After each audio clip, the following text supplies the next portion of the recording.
Supreme court के आईनी bench ने आज शाम केसेस की समाअत की। अदालत के मुलाजमीन को अपील का हक देने का मुकदमा, LPG की कीमतों के तयन के केस समेत कई मुकदमा सुने गए और कई मुकदमा समाअत के लिए मुकर्रर किए गए। जस्टिस अमीनुद्दीन खान की सरबराही में 6 रुकनी आईनी बेंच ने आज कई मुकदमात की समाअत की।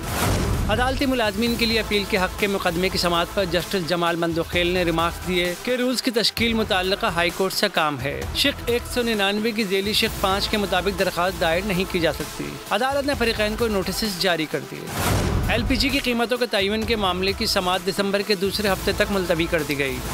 इस्लामाबाद में IT यूनिवर्सिटी के क़याम से मुताल्लिक केस की समाअत पर अदालत ने हिदायत की कि फरीकैन आपस में मामला हल करें। समाअत 10 दिन के लिए मुलतवी कर दी गई और यास्मीन अब्बासी तौहीन अदालत केस में साबिक मुहतसिब को जवाब की मोहलत देते हुए दीगर कई मुकदमात में भी नोटिस जारी कर दिए गए, जबकि छठी मर्दमशुमारी के खिलाफ MQM की दरख्वास्त समाअत के लिए मुकर्रर कर दी गई। सियासी बुनियादों पर IG इस्लामाबाद के तबादले का केस भी समाअत के लिए मुकर्रर किया गया है। जस्टिस अमीरुद्दीन की सरबराही में आईनी बेंच 20 नवंबर को समाअत करेगा। सब्सक्राइब करें और बेल दबाएं ताकि कोई खबर रह न जाए।